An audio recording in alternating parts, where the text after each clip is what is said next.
자가 죄로서 산 자와 죽은 자를 심판하러 오시리라.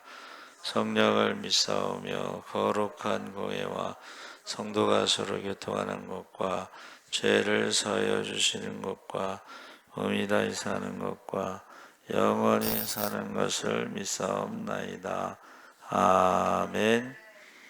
하나님 말씀은 사도행전 21장 27절에서 32절까지 교독하겠습니다. 225쪽에 있습니다.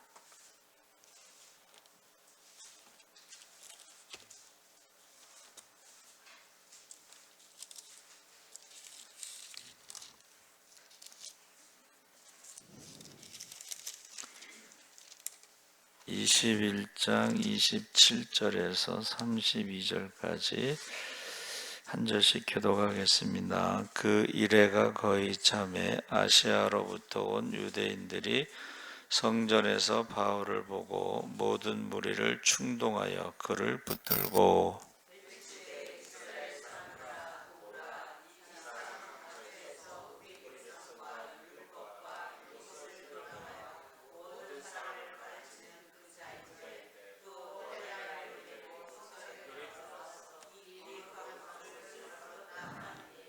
이는 그들이 전에 에베소 사람 드로비모가 바울과 함께 시내에 있음을 보고 바울이 그를 성전에 데리고 간 줄로 생각함이로라.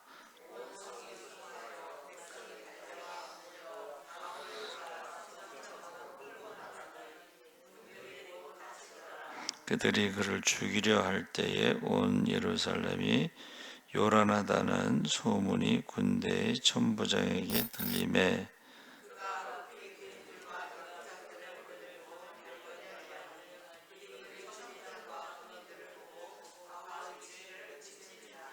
아멘. 할렐루야. 네, 잘 오셨습니다. 오늘 말씀의 제목을 성전이라고 정했습니다.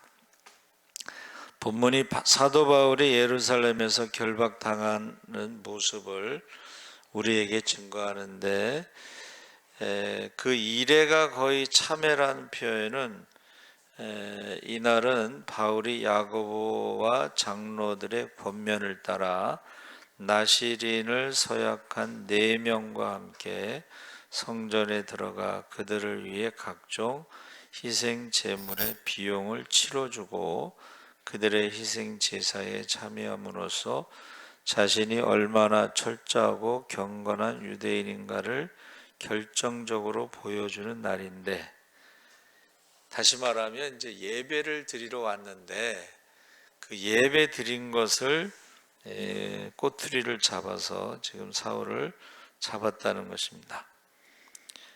예배를 드리는 것도 역시 어떻게 해요? 시비 걸 수가 있어요. 예배 드리는 것을 시비 걸 수가 있습니다. 그래서 우리 코로나 때 예배 드릴 때요, 시비 거는 사람들이 있었습니다. 그렇죠? 그래서 누가 신고를 해가지고 구청 직원이 왔어요. 그래가지고 코로나 때 너무 많이 모여서 예배 드린다. 뭐 코로나 때 얼마나 많이 왔겠어요. 그런데 사람이 너무 많다 그렇게 신고가 들어와가지고 구청 직원이 와서 이렇게 숫자를 셌어요.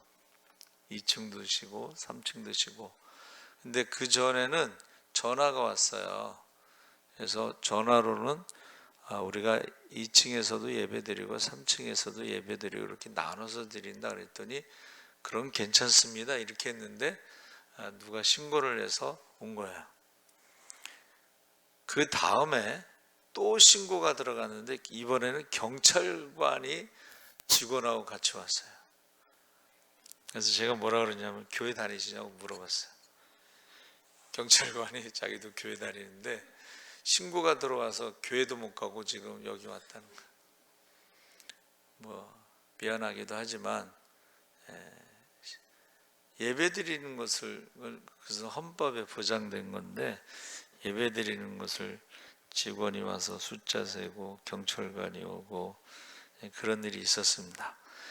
그래서 여기서 그를 붙들고라는 표현이 그에게 손을 대다 이런 뜻인데, 이것은 누가복음 20장 19절과 요한복음 7장 30절에 예수님을 체포할 때 사용하는 단어예요.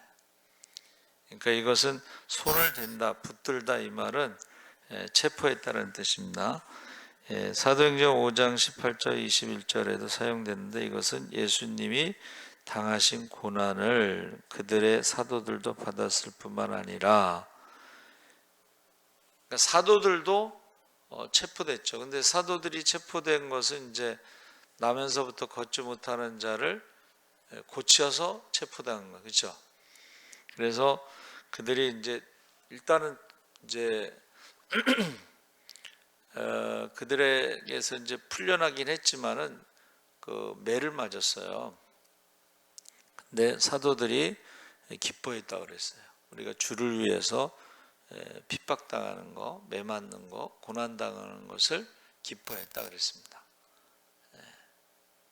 그러니까 똑같이, 여러분, 똑같이 핍박을 당하고 똑같이 죽임을 당해도 주를 위해서 기뻐하는 사람이 있고, 예수 믿고서 잘된 게 없다라고 하는 사람도 있어요. 예수 믿고 잘된 게 없다. 그래서 제가 그 전에 보니까 순교자의 집안은 그것을 영광으로 생각하더라고.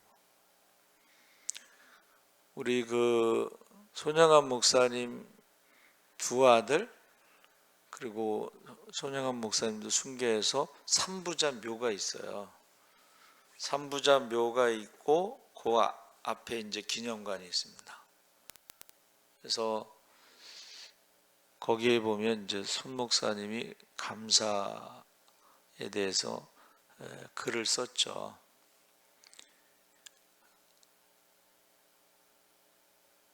순교가 영광인데 한 명도 아니고 두 아들이 순교한 것에 대해서 감사. 이 세상에서 예수 안 믿고 지옥 가는데 우리는 천국 가게 돼서 감사. 뭐 이러면서 감사를 썼어요. 그래서 손영한 목사님의 그 글들을 나는 예수 중독자입니다. 이렇게.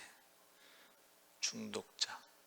거기서 벗어나지 못하고 헤어나지 못하는 예수 중독자입니다. 그럼 글을 썼어요.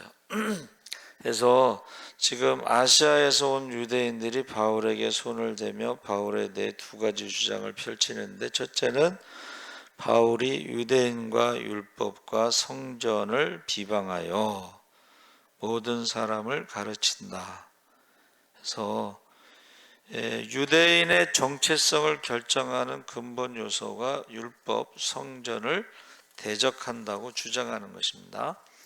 두 번째는 이들의 이러한 주장의 구체적인 증거로 지금 바울이 헬라인을 데리고 성전에 들어와 거룩한 곳을 더럽혔다. 그래서 이게 이제 두 가지가 그들이 바울을 고발하는 이유인데, 사실은 헬라인을 데리고 가지 않았고 헬라인과 함께 있었던 것을 보고 성전에 데려갔다라고 그렇게 오해를 한 거죠. 왜냐하면 바울이 율법에 대해서 잘 알고 있거든. 율법에 대해서 잘 알고 있는데 그 유대인들을 자극할 만한 일을 그렇게 하지 않았다는 거야. 오히려 그 4명을 데리고 가서 하나님 앞에 예물을 드리고 제물을 드리고 하도록 했는데, 이것이 이제 반대로 오해를 한 것이죠.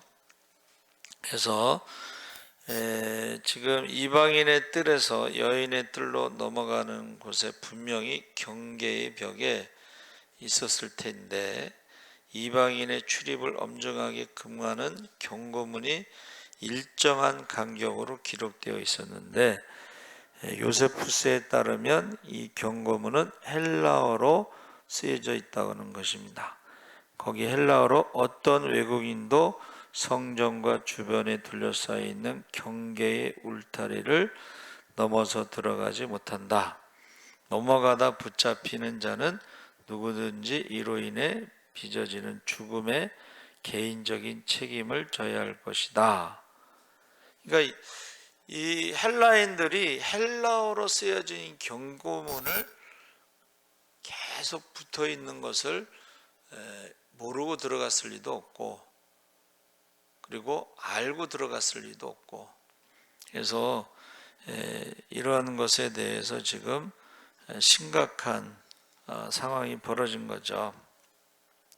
29절에 이는 그들이 전에 에베소 사람 드로비모가 바울과 함께 시내에 있음을 보고 바울이 그를 성전에 데리고 들어간 줄로 생각함이로라. 그래서 바울을 향해서 유대인들의 주장에 아주 심각한 오해가 있었다는 것입니다.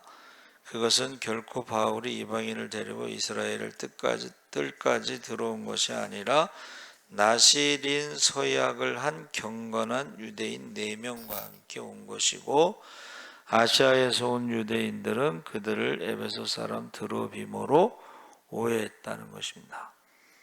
그래서 우리가 이게 참 오해할 수가 있어요. 그렇죠?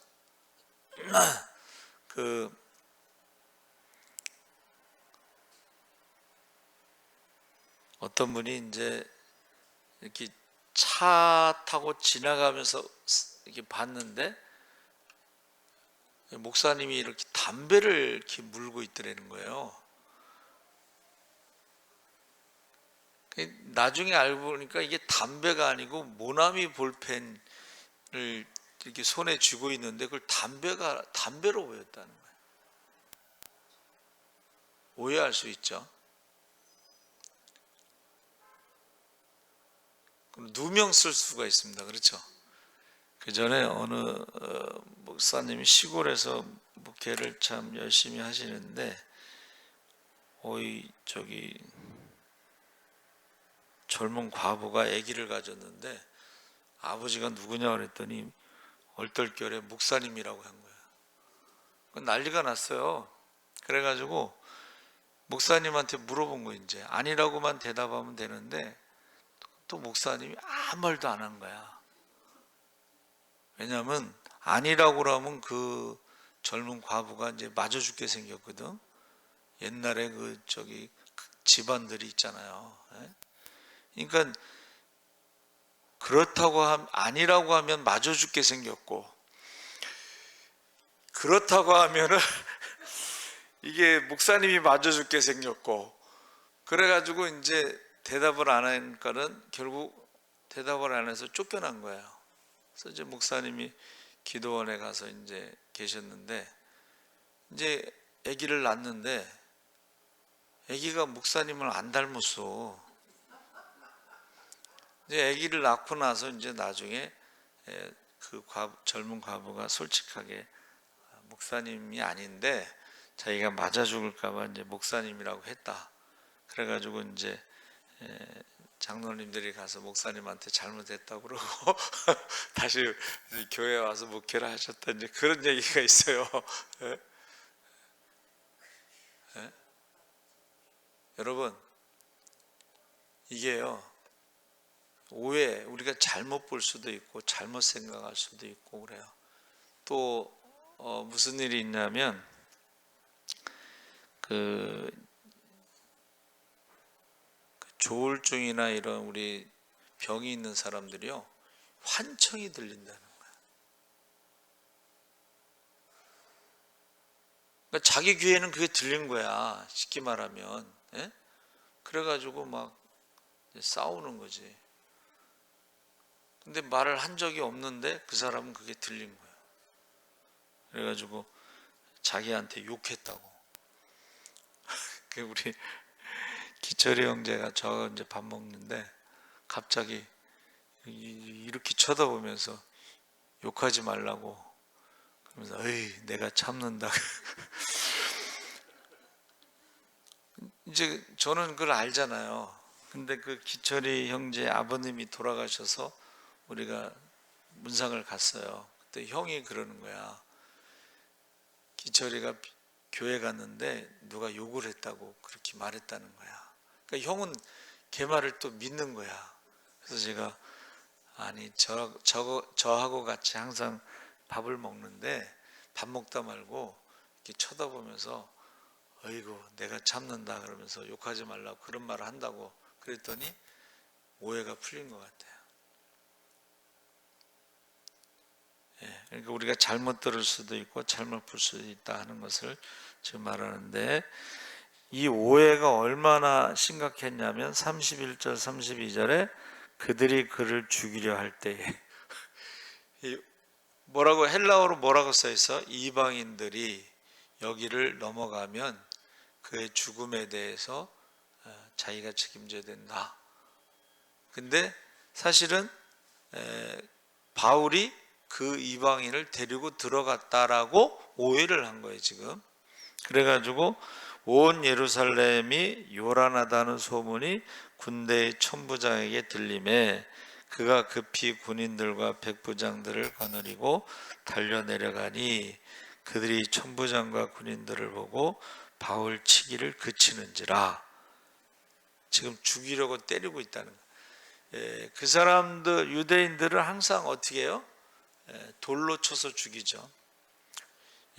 지금 바울을 고발한 게 뭐예요? 율법과 성전에 대해서 신성모독으로 지금 죽이려고 하는 거예요. 신성모독은 우리로 말하면 옛날에 공산당이라고 딱 하면은 사령관 계급장을 뛸 수가 있습니다. 공산당이라고 딱 그러면 사형시킬 수가 있어요. 그렇죠? 북한에서도 마찬가지예요. 북한에서도 한번 그 사람들이 딱 반동으로 몰리면은 그냥 총살시킬 수가 있어요. 그거와 똑같은 거예요. 신성모독이. 또 이슬람하고 유대교에서는 또 뭐가 있어요? 명예살인이 있잖아. 명예살인이 있으면요 가족이 가족을 죽입니다. 1년에 한 5천 명 정도가 그렇게 죽이는데 그것은 살인죄에 해당하지 않는 거예요. 원래 법은 있어도 그 법보다 위에 있는 게 명예살인입니다. 그래서 실제로 예수를 믿으니까는 아들에게 마지막으로 이제 집을 떠나기 전에 밥이나 한 끼 먹으라고 하고 그 밥에다 독을 집어넣어요. 근데 아들이 안 죽었어. 그래가지고 그 부모들이 예수를 믿었다 그런 말이 있어요. 실제로 명예살인이 있는데 안 죽어가지고 가족이 예수를 믿게 되었다. 그래서 지금 로마 주둔군이 최고 사령관이 이제 천부장에게 보고하고 즉시 주둔군이 성전의 북서쪽 모서리에 위치한 안토니아 요새의 상주가 있었기 때문에 이 요새가 한 30m 정도 되는 높은 망대들이 여러 개 있어서 24시간 보초를 서는 로마 군인들이 성전에서 일어나는 일을 즉시 포착할 수 있었습니다. 그러니까 이게 바뀌었어요. 이방인들이 지금 어떻게 해요? 바울을 구해주러 온 거예요. 그래서 요새가 계단을 통해 성전들과 직통으로 연결되어 있기 때문에 로마 군인들의 출입이 아주 용이했다. 33절 35절에 이에 천부장이 가까이 가서 바울을 잡아 두 쇠사슬로 결박하라 명하고 그가 누구이며 그가 무슨 일을 하였느냐 물으니 무리 가운데서 어떤 이는 이런 말을 어떤 이는 저런 말로 소리치거늘 천부장이 소동으로 말미암아 진상을 알 수 없어 그를 영내로 데려가라 명하니라. 바울이 층대에 이를 때에 무리의 폭행으로 말미암아 군사들에게 들려가니 죽기 직전까지 맞은 거예요. 천부장은 바울을 잡아 두 개의 쇠사슬로 결박하도록 했는데 군인들은 한 사슬로 바울의 양손을 다른 사슬로 양발을 묶었을 것이다. 처음에는 그를 안토니아 요새 안으로 인도해 갈 목적이었으나 무리들의 폭력으로 인해 군인들이 바울을 들고 갔다는 사실이 바울의 발이 결박되었음을 암시한다. 바울이 결박된 사실은 선지자 아가보의 예언 21장 10절에서 11절에 아가보가 너 예루살렘에 가면은 이렇게 포박돼서 갈 거다 한 것을 예언했는데 그 예언대로 성취됐다 그랬습니다. 그러니까 바울이 예루살렘에 가면 체포될 테니까 죽을지도 모르니까 가지 말라고 그랬죠. 근데 바울이 뭐라 그랬어요? 백성의 무리가 그를 없이하고자 외치며 따라가미러라 해서 없이하자란 말이 제거하라. 천부장에게 제거하라고 지금 한 거죠. 그래서 유대인들이 총독 빌라도에게 예수님께 십자가에 못 박아라 이 단어하고 바울을 제거라는 말은 같은 단어입니다. 헬라어로 아이로라고 했는데 누가복음 23장 18절에 무리가 일제히 소리질러 이르되 이 사람을 없이하고 바라바를 우리에게 놓아주소서. 없이하라는 말, 제거하라는 말 사울에게도 똑같이 썼다는 거죠.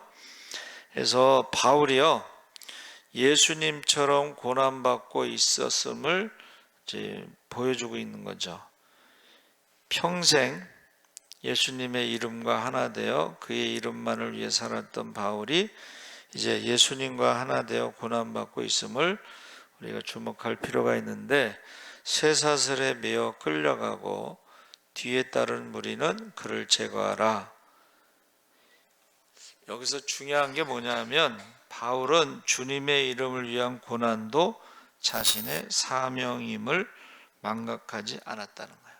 아, 이것도 나의 사명이다. 주님의 남은 고난을 내 몸에 짊어진다. 그렇게 표현했어요.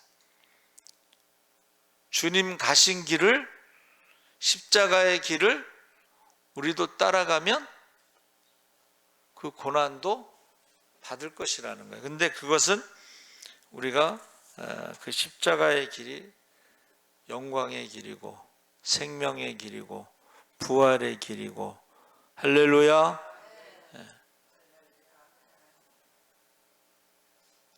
세상 사람들은 십자가가 죽음이죠. 저주죠. 그러나 주님께서는 십자가 뒤에 영광을 보았다. 부활을 보았다. 축복을 보았다. 능력을 보았다. 할렐루야. 여러분의 그 직분이요, 사명과 직분이 십자가의 길인데 우리는 십자가 뒤에 부활을 보는 거예요. 영광을 보는 거예요. 십자가 뒤에 능력을 보고 십자가 뒤에 축복을 보시기 바랍니다. 그래서 바울이 자신의 억울함을 말하지 않고 도망가지도 않고 의연하게 고난을 받아들이는 바울의 모습이 고난당하는 예수 그리스도를 보는 것 같다 그랬습니다. 예수님께서 십자가에 고난당할 때 뭐 변명하거나 뭐 억울하다거나 뭐 그런 말 하지 않고 받아들이죠. 그게 뭐냐면 내 뜻대로 마옵시고 내 원대로 마옵시고 아버지의 원대로 하옵소서.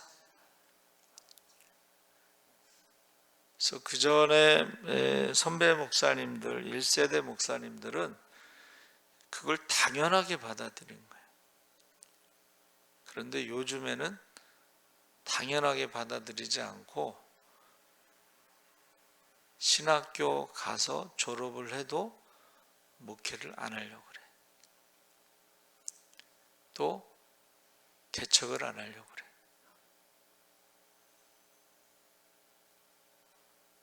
우리가 직분을 받고도 힘든 거를 안 하려고 그래. 그래서 교회마다 그 전에 뭐 청소하는 사람들이 돈 받고 하는 게 아니고 그냥 청소하는 그 봉사를 했죠. 근데 언제부턴가 이제 교회마다 이렇게 일단은 뭐 시간이 없다는 말도 하고 또 건강이 따라주지 않는다는 말도 했지만은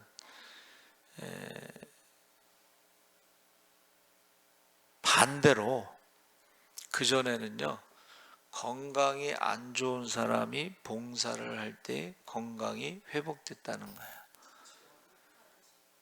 그래서 저는 이제 전도 교육을 많이 받았는데 이슬리 전도학교에서 이제 간증하는 집사님이 나와서 간증하는, 자기는 종합병원 머리부터 발끝까지 다 아픈데 희한하게 전도를 하잖아요. 그러면 하나님이 한 가지씩 고쳐준대. 한 번에 고쳐주지 않고. 그래서 자기가 몸이 너무 아픈데도 전도를 나갔는데, 전도를 나가서 그전에는 꼭 축호전도에서 초인종을 누르면은 이제 오지 말라고 그랬을 거 아니에요. 처음엔 좋은 말로. 근데 자꾸 가니까 이 사람이 짜증이 나고 화가 나니까는 바가지에다 물을 그냥 확 집어 이렇게 쏟았어요. 근데 몸이 얼마나 약한지 그 물 맞고 기절을 했어. 그러니까 이 던진 사람 얼마나 놀라겠어요 또. 그래가지고 기절한 그 집사님을 데리고 들어갔는데 이제 한참 만에 깨어났겠죠. 그러니까는 그러니까 내가 오지 말라고 했는데 왜 계속 오냐고. 그러고 나서 이제 뭐라 그러냐면 오는 이유나 한번 말해보라고, 들어봐야 되겠다고. 그러니까 자기가 이제 예수 믿은 얘기, 신앙생활 하는 얘기를 하고서 나중에 이제 그가 예수를 믿게 됐다는 거예요. 그 오는 놈도 다 이유가 있어서 오겠지, 그렇죠? 근데 우리 삼분복음 거기 하도 저 안정규 선교사 가보라 그래서 갔잖아요. 거기도 이제 집사님 한 분이 간증을 하더라고. 자기가 온몸 일주일에 한 2번에서 3번은 응급실에 실려간대. 근데 교회를 어떻게 가게 됐는데, 그 목사님 교회에 가게 됐는데, 그 목사님이 전도하면 하나님 고쳐주신다 그래서 전도 처음 새신자가 뭐 전도인 줄 알겠어요. 그러니까 이제 전도지 주고 나가라고 그러니까는 나가긴 나갔는데 뭐 어떻게 해야 될지도 모르고 그래서 이제 건널목에 이렇게 서 있는데 건너편에 신사가 딱 서 있더래. 양복 입고 빨간불에. 그래서 내가 전도지를 줘서 저 신사가 받으면 하나님의 뜻을 알고 이제 전도하겠습니다. 그런데 이제 신호가 바뀌어서 건너왔는데 이 사람이 처음 이제 전도지를 줬잖아요. 근데 그 신사가 또 받더래. 그래가지고 그분이 이제 그때부터 전도를 하는데, 이게 이제 교회 앞에 지하 교회 앞에서 이제 이거 주는 거예요. 근데 하나님께서 하나하나 고쳐주시더니 나중에는 성령을 받고 은사가 나타나. 그래가지고 하나님이 말씀을 주시더라는 거야.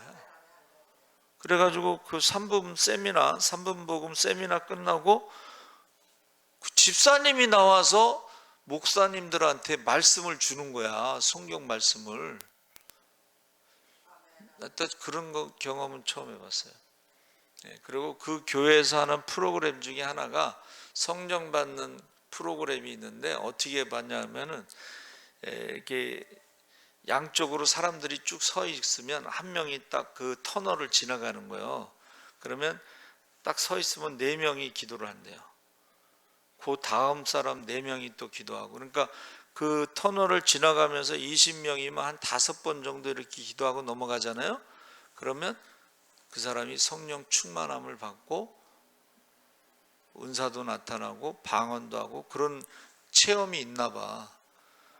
근데 저희 때는 시간이 없어서 못했는데 그 이야기를 해주더라고요. 근데 그 교회는 이제 교인이 얼마 없는데 저기 부자 동네인가 봐요. 그래가지고 자기들은 이제 시간이 없어서 전도를 못하니까는 헌금, 목사님이 전도하는데 쓰시라고 한 2억 정도를 1년에 헌금을 해가지고 마음대로 하시라고 그렇게 한다고 그러더라고. 우리 교회도 좀 그랬으면 좋겠어요. 아멘 좀 해보세요. 네. 2억 헌금할 때 할 정도면 돈을 얼마나 많이 벌겠어, 그렇죠? 돈을 많이 번다는 얘기야. 자, 그런데 이제 37절 40절에 히브리 말로 바울을 데리고 영내로 들어갈 때에 바울이 천부장에게 다 죽어가던 사람이 지금 내가 당신에게 말할 수 있느냐 했더니 헬라 말을 아느냐 하면서 이전에 소유를 일으켜 자객 4,000명을 거느리고 광야로 갔던 애굽인이 아니냐, 그렇게 물어보는 거야. 너 옛날에 그 사람 아니냐 그랬더니 아니다, 나는 유대인이고 작은 읍이 아닌 길리기아 다소시의 시민이고 백성에 말하기를 허락하라. 다소시의 시민이라는 건 내가 로마 시민권을 갖고 있다 이런 말이죠. 그래서 짤막한 대화를 마치고 계단 맨 꼭대기 영문 입구에서 천부장에게 아주 세련되고 예의 바른 헬라어로 당신께 좀 말씀을 드리는 것이 합당하겠느냐 이제 헬라 말을 하고 그 다음에 모여든 백성에게 말하는 것을 허락해달라 부탁한 거죠. 여러분, 그 헬라어라는 게 뭐냐면 로마 제국 내에서 헬라어는 많이 배운 유학 갔다 온 사람들이 쓰는 말이에요. 그러니까 로마 사람들이 쓰는 라틴어는 군인들의 용어잖아요. 거친 거야. 근데 헬라어는 공부를 많이 한 사람들이 쓰는 말이에요. 그러니까 천부장이 어떻게 해요? 좀 다른 거예요, 태도가. 시민권도 있고. 그래서 지금 이제 뭐라고 말했어요? 자, 40절에 천부장이 허락하거늘 바울이 층대 위에 서서 백성이 손짓하여 조용히 하게 한 후에 이번에는 히브리 말로 하는 거야. 그 당시에는 대개는 아람어를 사용했는데 히브리어를 사용하는 것은 성전의 언어, 성경의 언어예요. 쉽게 말하면 이게 이제 옛날에는 그저 천주교에서는 라틴어를 사용했잖아요. 그러니까 라틴어로 설교를 하고 라틴어 성경을 보고 평신도는 못 봤단 말이에요. 지금 히브리어를 사용한다는 건 제사장이나 서기관과 바리새인들이 이 말을 사용하는 것을 지금 바울이 사용하는. 그러니까 바울이 뭐예요? 나는 바리새파, 가장 엄한 바리새파에서 가말리엘 문화에서 유명한 랍비 가말리엘 문화에서 교육을 받았고 율법으로는 완전한 자라 이랬거든. 그러니까 이게 지금 그들이 오해하고 바울을 죽이려고 하고 하는 이 상황이 이제 역전이 되는 거예요. 상황이 반전이 일어나는 거예요. 그러면서 뭐라 그랬어요? 그가 사도 바울이 원망하지도 않고 후회하지도 않고 자신을 죽이려는 자를 증오하지도 않고 예루살렘에서 환난당할 것을 알고서 가서 말했는데 사도행전 20장 22절 24절에 보라 이제 나는 성령에 매여 예루살렘으로 가는데 거기서 무슨 일을 당할는지 알지 못하노라. 오직 성령이 각성에서 내게 증언하여 결박과 환난이 나를 기다린다 하시나 내가 달려갈 길과 주 예수께 받은 사명 곧 하나님의 은혜의 복음을 증언하는 일을 마치려 하면은 나의 생명조차 조금도 귀한 것으로 여기지 아니하노라. 지금요 자기가 왜 예루살렘에 왔는지를 말하는데 나는 죽어도 상관없다. 나는 여기서 순교해도 상관없다. 이런 말을 하는 거예요 지금. 그러면서 아무도 예상하지 못했던 그런 상황에 대해서 지금 사람들에게 전하는 거예요. 고난당하는 것이 내게 유익하다 하는 이 사도 바울이요 그들을 죽이려고 하고 때렸던 사람들에 대해서 지금 자기의 사명에 대해서 그들에게 말하고 있는 것입니다. 그래서 사명이 뭐냐가 참 중요해요, 여러분. 그래서 난 선교사님들이, 북한에 선교하시는 선교사님이 북한 하여튼 누구한테 이렇게 테러를 당해요. 그래서 독침을 맞아가지고 죽다 살아났는데 한국에 와서 치료받고 또 가는 거야.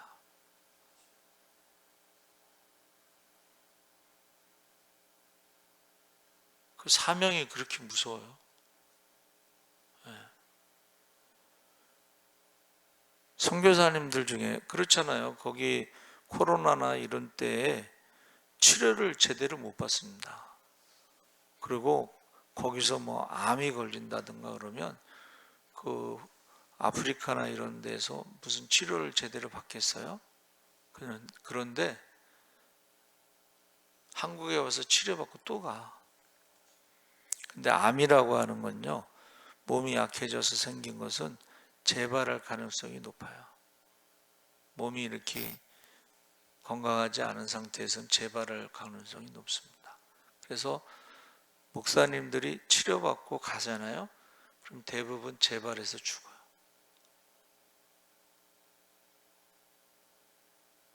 지금 사도 바울이 그 얘기를 하는 거예요.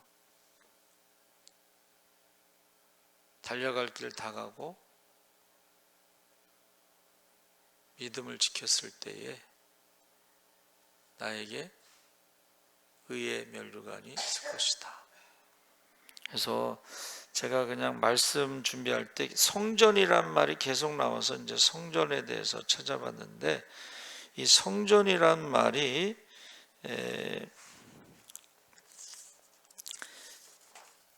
헬라어로 이제 바나라고 하는 세우다, 짓다, 건축하다 이런 뜻이 있고, 바나는 가옥을 건축한 것뿐 아니라 가문을 세우는 것으로 나타난다.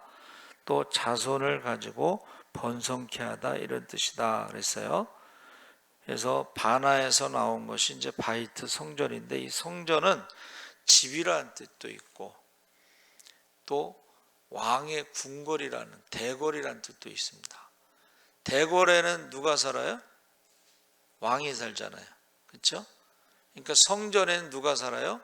하나님이 사시는 거예요. 그래서 최초의 성전은 가정이에요. 하나님이 함께 계시는 에덴 동산이 성전이 되는 것이고,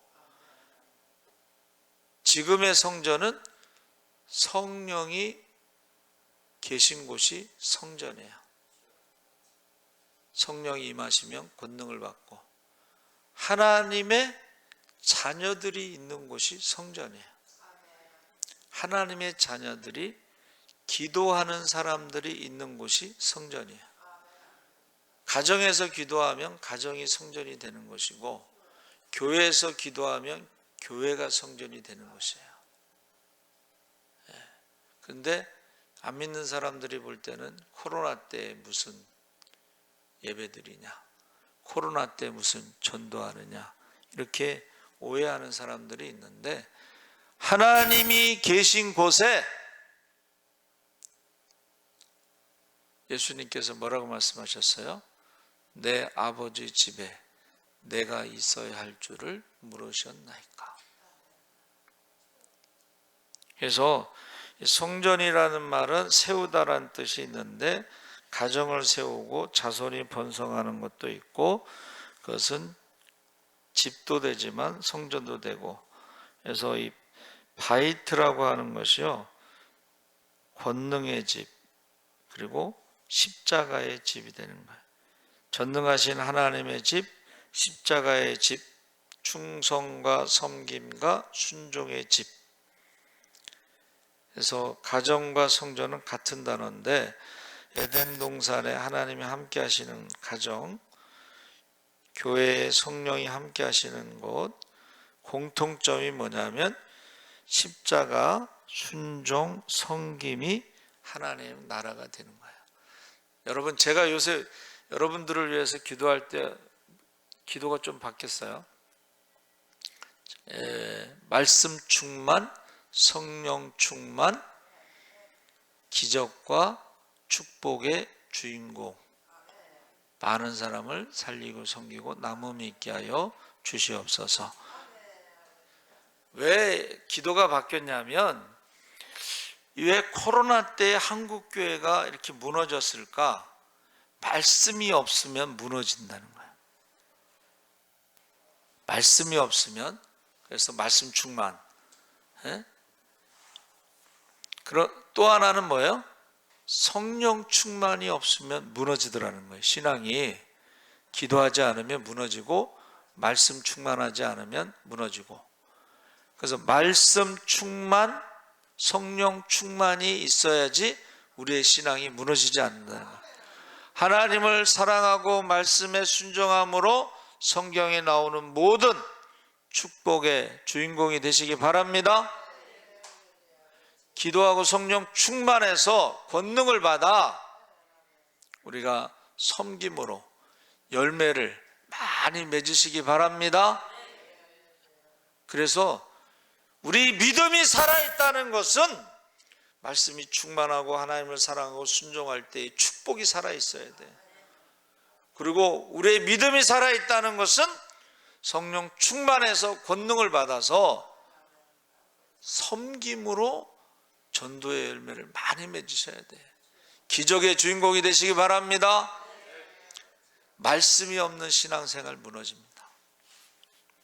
하나님을 사랑하고 순종하지 않으면 축복이 무너집니다. 기도하고 성령 충만하지 않으면 권능이 무너지는 거예요. 기적이 무너지는 거예요. 섬김이 무너지는 거예요. 한국교회가 이래서 무너졌구나. 그래서 제가 기도가 말씀 충만, 하나님을 사랑하고 순종함으로 성경에 나오는 모든 축복을 누리기를 원하고, 성령 충만, 권능을 받아 하나님의 자녀의 권세를 가지고 섬김으로 우리가 기적의 주인공이 되고 많은 사람을 살리고 섬기고 많은 사람들에게 간증할 수 있기를 매일 새벽마다 그 기도하는 거예요. 매일 새벽마다 여러분들의 이름을 부르면서 여러분들이 이름 가을 대신방 때 이렇게 이름 적어준 사람들은요, 제가 찍어가지고 핸드폰에서 이름 다 부르면서 기도해요. 혹시라도 이름을 써서 주지 않으신 분들은 이름을 써서 저한테 주면 제가 핸드폰에 찍어서요, 매일 이름을 부르면서 제가 기도합니다. 그래서 이 성전이라고 하는 것이요, 반석 위에 세운 성전이 있고 모래 위에 세운 성전이 있어요. 집이라고 하는 것이 풀과 지푸라기로 짓는 집도 있고 보석으로 짓는 집도 있습니다. 근데 불로 시험을 한다고 그랬거든. 불로 시험을 하면요, 보석은 더 아름답게 가치가 더 높아지는 거예요. 근데 지푸라기와 풀로 집을 지으면 빨리 지을 수는 있어요. 그렇죠? 그런데 불로 시험을 하면은 재만 남는 거야. 부끄러운 거예요.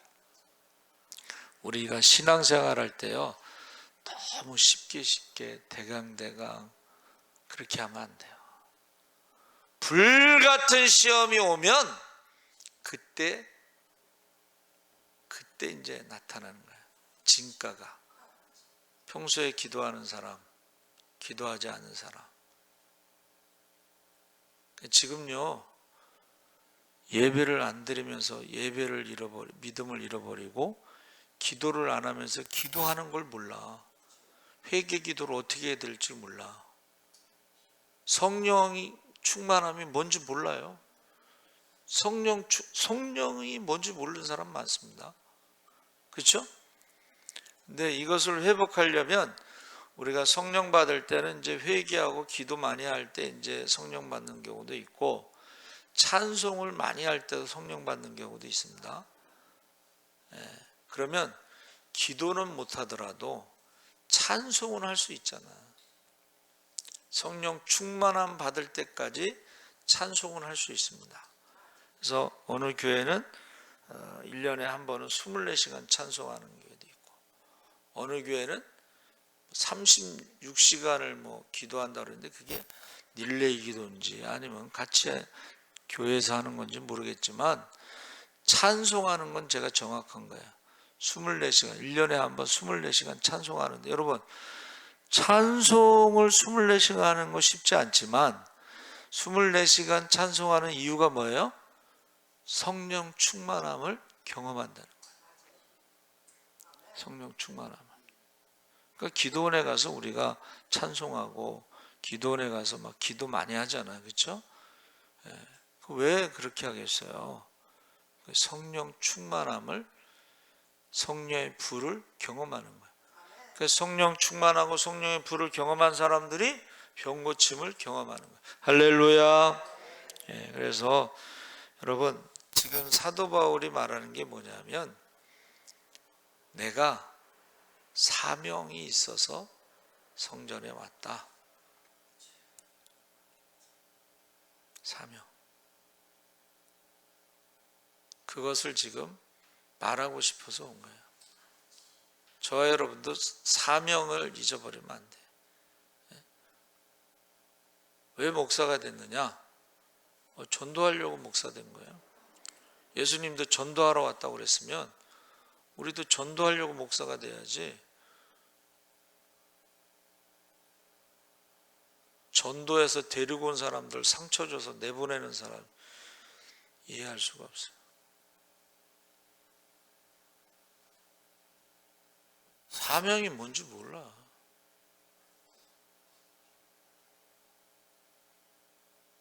전도해서 데려온 사람을 상처 줘서 내보내는 일을 하는 사람이죠. 하나님 앞에 가면은 다 계산할 거예요. 저와 여러분이 주의 세 번 부르짖고 말씀 충만, 성령 충만, 기적과 축복의 주인공이 되시기 바랍니다. 우리 주여 세 번 부르짖고 기도하겠습니다. 주여, 주여, 주여. 할렐루야. 살아계신 아버지 하나님, 하나님께서 함께 하시옵소서. 사도 바울이 아버지 하나님이여, 이제 예루살렘에 가면은 결박당한다는 것을 알면서도 아버지 하나님 그가 전혀 목숨을 아버지 하나님 잃는 것에 대해서 전혀 개의치 않고 선한 싸움 다 싸우고 달려갈 길을 마치고 믿음을 지켜 이제 관제와 같이 부음이 됐다고 했습니다. 아버지 하나님 우리가 담대하게 하여 주시옵소서. 성령 충만하게 하여 주시옵소서. 우리의 사명을 잊지 않게 하여 주시옵소서. 우리에게 하늘의 직분을 주셨사오니 하늘의 영